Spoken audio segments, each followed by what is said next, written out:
Hello guys, in this video I am going to show you how to check out hotels on the Indigo application. But first I just want to mention, don't forget to subscribe to my channel, because at 10,000 subscribers I am going to show you my whole YouTube revenue statistics and growth strategy, how to make money online. Now let's jump into it. First of all, open the application on your phone.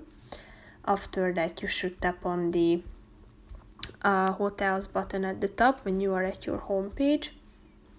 Then you should tap on the, or wait a few seconds till it loads in, tap on the around current location,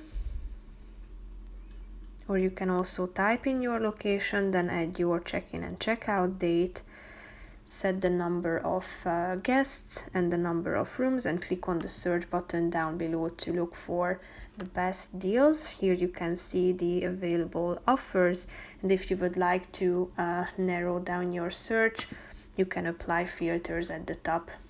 So that's pretty much it for this video, guys. See you in the next one. Bye bye.